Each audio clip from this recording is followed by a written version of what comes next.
Hi, I'm Vanessa. Hi, I'm Ray. And we are Orderly. And today we're going to talk about the orderly process a little bit, how we organize. I think the thing is, why do we even need a process? Like, I think most people think like when you're organizing, right, you just make things look tidy. Yeah, but that's what a whole system is, right? Like without a process, there's no system. That's what I feel. And I think when we actually share how we do our work and the actual intention and thought processes behind it, how we actually do it, people might be like, like quite long. Yeah, but we, after going through our course with Clutterbar and learning from the other professional organizers, we actually do think it's very important to have a good process in place when you approach decluttering and organizing. So that's what we're going to be talking a little bit more about today. But pardon my cat on my face. I'm having a breakout now because of my deal face. So, okay. All right. So for us at Orderly, right, we came up with something called the Orderly process, and it is following the acronyms of ORDER. Order. Remember that? Yes. Yeah. So O stands for opt for transformation. Yeah. And I think even why we even came up with that as the first step is because that decision to want to make a change is very important. What do you think? Definitely. Yeah. Otherwise, if you're just doing it passively, then you're not like actively trying to change your lifestyle, your mindset with regards to organizing, right? Yeah, or like you a bit I might, right? Like, okay lah, today I poured a drawer a bit messy, then okay done. But then you know it's gonna get messy again. I think the key thing that we want to highlight here is when you are really most of the time quite desperate, quite overwhelmed, and all like you're really super ready for a change in how you lead your lifestyle, then that is when you kind of make the first step. Okay, I want to create a system for my home. And that's the first step, which is opt for transformation. Then the second one is to reevaluate your needs, right? So we will have a call with our lovely colleague. Most of the time it's Jolene, who will have a chat with you and see where your goals are and what you want to achieve with your transformation and whether that kind of fits into what we can do for you as well. Because sometimes we have people inquiring who have I would say goals that are a bit difficult for us to achieve and we can't meet that. So it's good to just reevaluate and make sure that we're on the same page before we start. And I think when you mentioned that, I think it could be, for example, say budget or timeline or maybe a certain outcome that we know will not be achievable. So it's very important to kind of align on our expectations before we even begin any project. So that's reevaluating your needs and your needs. But at the same time, I think it's also very important for the client to have a very clear understanding of what they want. Or maybe if they don't know what they want is what they don't want. Yeah. So recently, starting 2025, early on around March, we had a very lovely client, and I don't know why when I was at their place, the first thing I did was to really ask them very clearly, okay, what is it that you want? I want to help you execute your vision. Yeah. So I remember when I said that, it felt really good because it's like I'm helping to bring their dreams to life. But I do realize and I do recognize that some of our potential clients or even existing clients may not have a very clear vision on how they want their homes to look like. Sometimes if you don't know how your if you don't know how your home sometimes if you don't know how you want your home to look like, but you can think about how you want your home to feel like, right? So I think that's very important. Yes. And next step will be D, which is declutter, design, and organize. Yes, correct. So we deliberately did it that way because for a lot of people who may not be so familiar with the right approach to organizing, most of us will just tidy up any space based on what we have or like rush by organizers. But in fact, actually, the first approach is to always declutter And I think that's usually the hardest step, right? Which is the one that people really don't want to do. Yeah, because it's like a lot of decision making, right? And for that moment when you're having to make the decision about the decluttering, it feels like it's so overwhelming and you have so much to think about. And you already have all this existing stuff on your plate, right? And then now you're adding stuff to it. But I mean, we keep in mind that it's momentary, and after you get the decluttering done, you should feel so much lighter and so much better. And we really want to emphasize that we don't want you to keep what is not serving you in this period of your life. Decluttering is the hardest step of the entire process, but we are there to guide you. And I think the most overwhelming part is usually when we take everything out and lay everything on the ground. Yeah. And when they can see everything, it's like sometimes for the client or the owner of the items, they may feel a rush of emotions, maybe even emotions like guilt or shame or embarrassment, because they'll be like, how did I even end up here, right? But we absolutely will be non-judgmental about this entire process. We are here to guide you, and really we want you to feel lighter at the end of it all. Yes. So during decluttering, we will do sorting as well for the things that you want to keep. And then after we sort, we design. So when we talk about designing, it's really not about like say interior design per se, but it's more like space planning. So really deciding, okay, this category of things, given how much there is right now, where do we want to keep it? And then that is closely linked to the last sub step, which is organize. So when we know where we want to keep these things already, then we go on to find out, okay, how are we going to organize and what kind of products we're going to use to organize.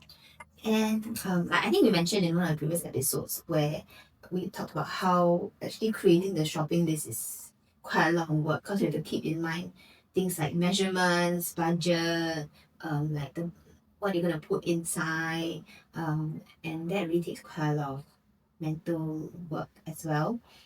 So sometimes we do take a bit longer with the shopping list, especially if your space is very big or there are many different considerations. Yeah, but we believe that when we put in effort and do it properly, then the organizing bit can just flow so much quicker.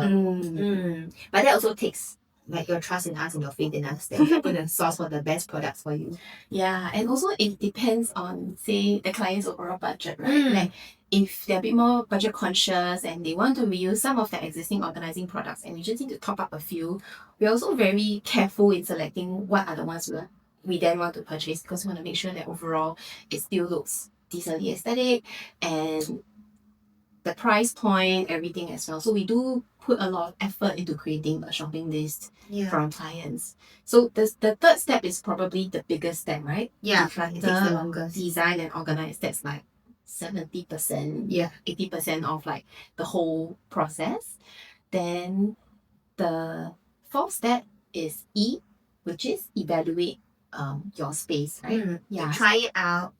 Yeah, so to try it out and have a feel of what works and what's not working for you, because again, we are the ones like trying to create this flow and system for you. It might work, it might not work, but don't worry, give it a shot. See if there's anything that needs to be changed, because some things like you realize you use more frequently and it should be lower for you, for example, or maybe you realize that this flow doesn't really flow very well. I do this step before this step, so maybe this one should come first.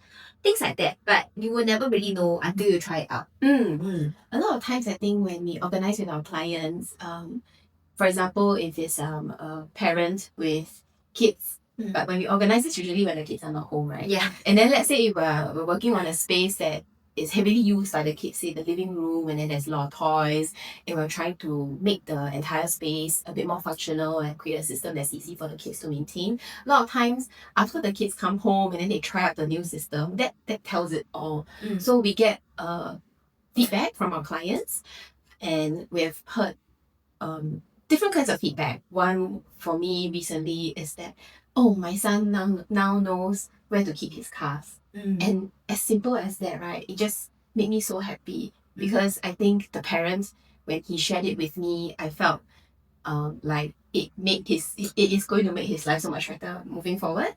And also it is about like really just making sure that it fits into your lifestyle. We've also had feedback from clients whereby they say, oh, after we tried it out, we realized that we really prefer this here, or I really don't like the look of it there. What can you do? So this step is really about honoring the entire process and making final tweaks, because we don't just want to do and then we say bye bye and end it off. Yeah, we really want to make sure that we finish it off properly for you.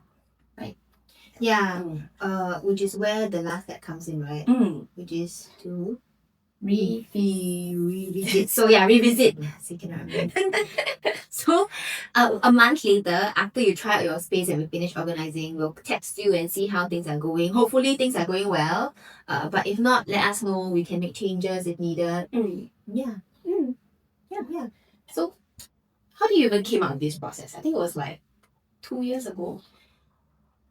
Yeah. Or more, right? I can't remember. Yeah. I remember I wanted to create something that was unique to us. And because our brand name is so nice and easy to remember, I thought the word order made a lot of sense, right? Yeah, and it was also over the years that we realized how clients who are brand aligned with us, they respect the process so much. Yeah, we do have other clients who potential clients who may feel like our process is too stretched out. It takes too long. It doesn't align with them. They really want things to be faster. They think that this maybe not necessary to put in so much thought to every step. Then we're like, okay, that's fine, then maybe someone else might be more suitable for you. But for us, we take a lot of pride in into our own process to make sure that everything will come out to like everything will turn out the best way possible. We can also talk about some of the things that we do while we organize, some things that we keep in mind. So the first thing is sorting things into categories. Yeah, it seems a bit like right? Yeah, common sense, right? Just sort into categories. But actually not so straightforward, right? Yeah. Again, we have to think about micro versus macro. So are you more of a micro person? Do you want things to be sorted into micro categories? Or are you like a dump and go person? Just dump everything into one big box and then you're fine. Things like that. And also sometimes you have things that belong in multiple categories. You're like, oh, should it be here with this or should it be here with this? That's the hardest, right? Yeah. So how would you recommend a client to organize this item if it belongs to different categories?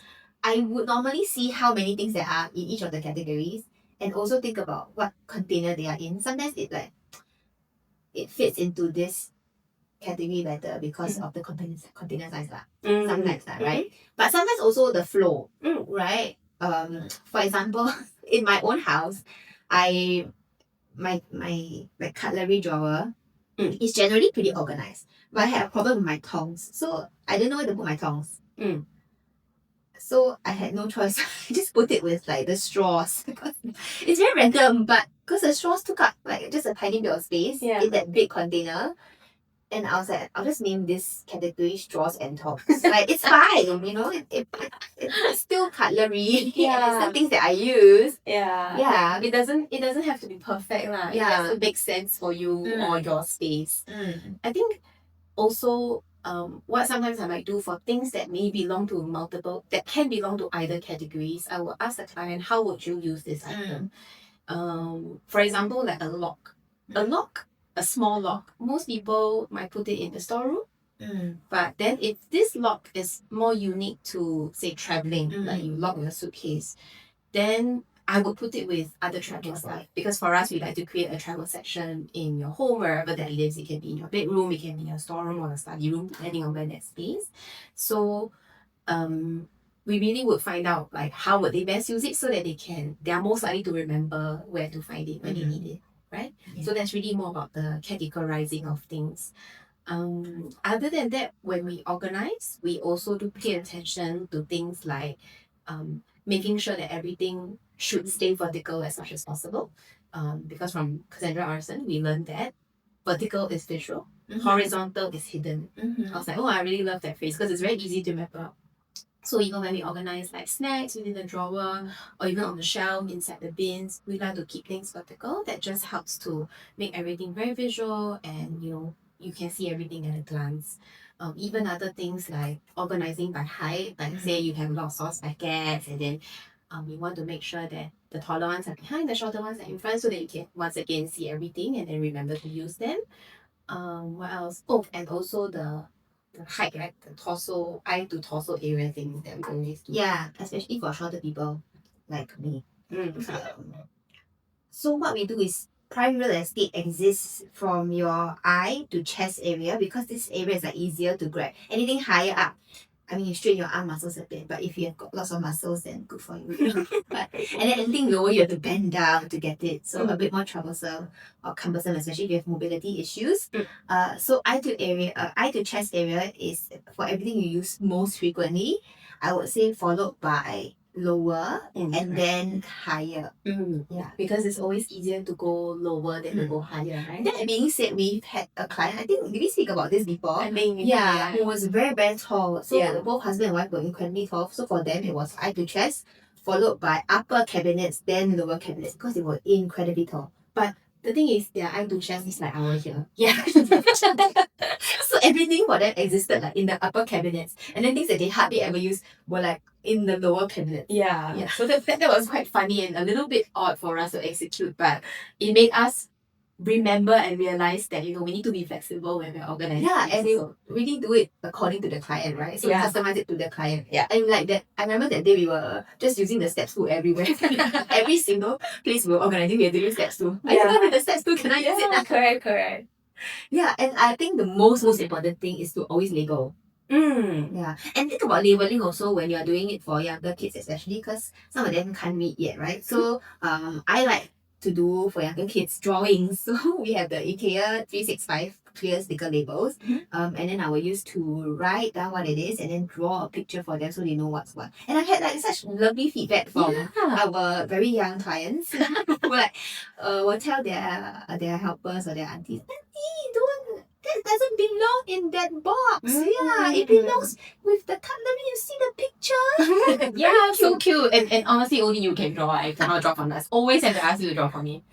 Yeah, labeling is very important. I think it's always often overlooked because people might also think labeling is very like duh, right? Yeah. It's like I can see cutleries. Cutleries are there, my toys are here. Like why do I need to label my space? I think it's really when you are quite overwhelmed or when your mind is so cluttered, right? You can't think, right? Sometimes just having the labels there helps to reduce like one more step in your thinking and your method also. Exactly. Yeah.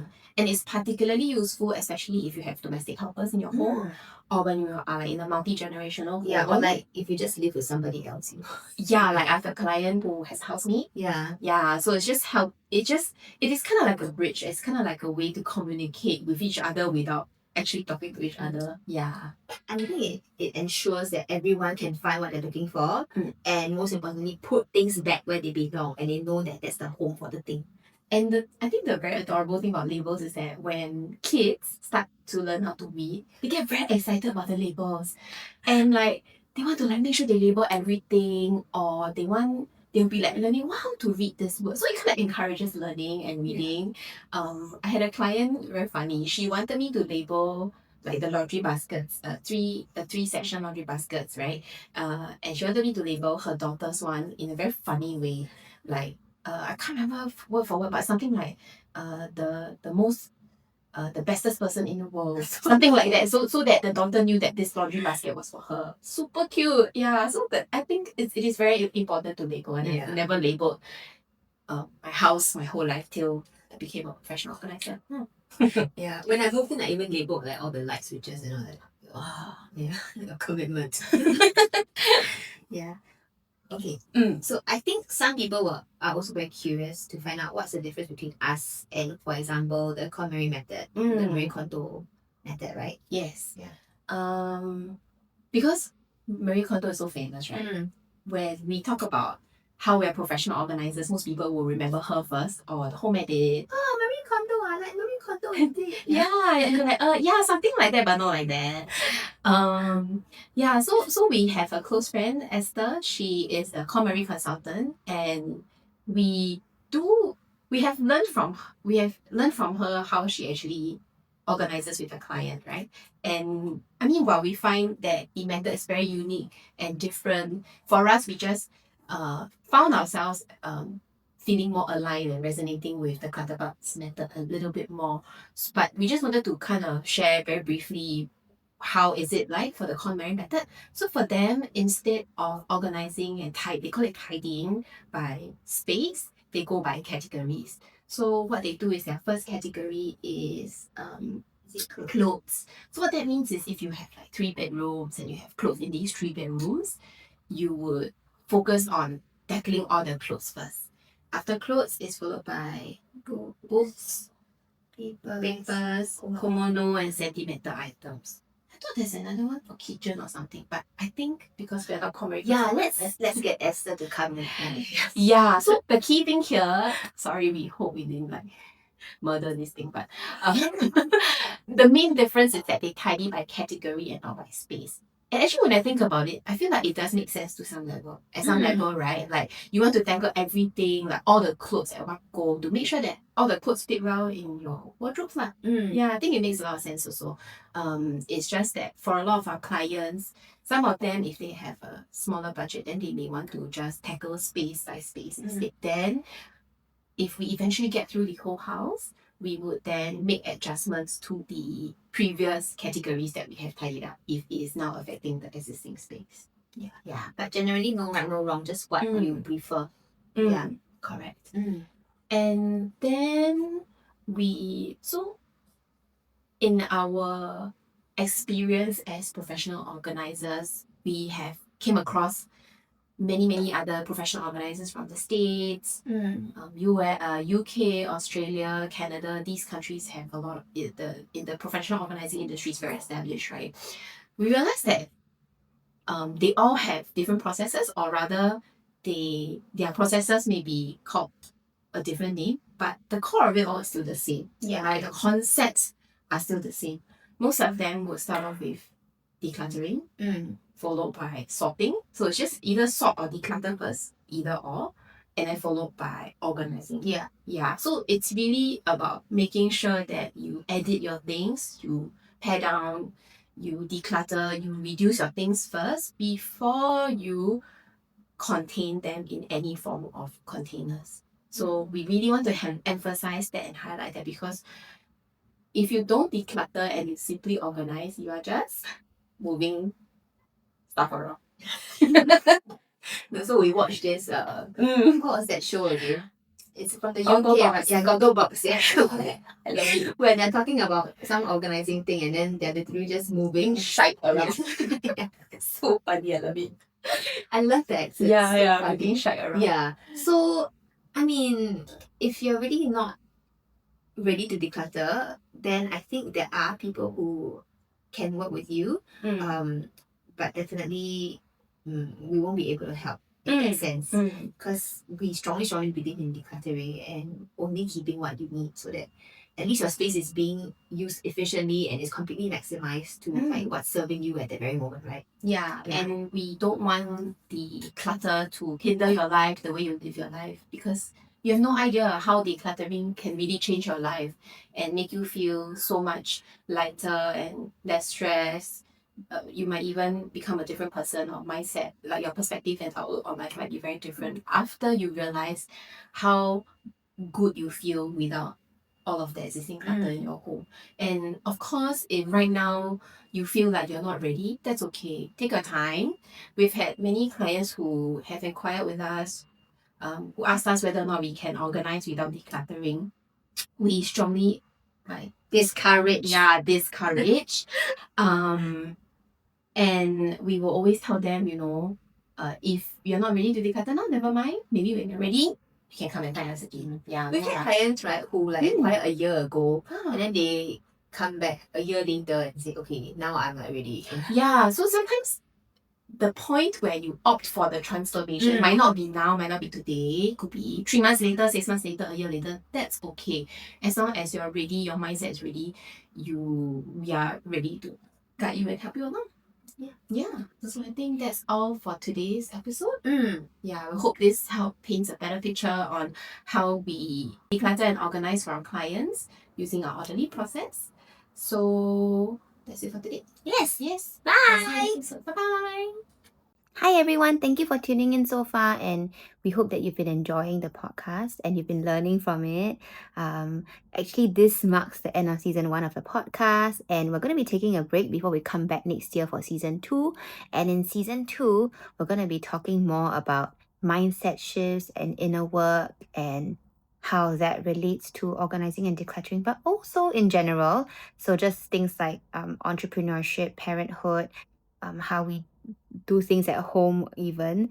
And if you're interested in that, please stay tuned for season 2.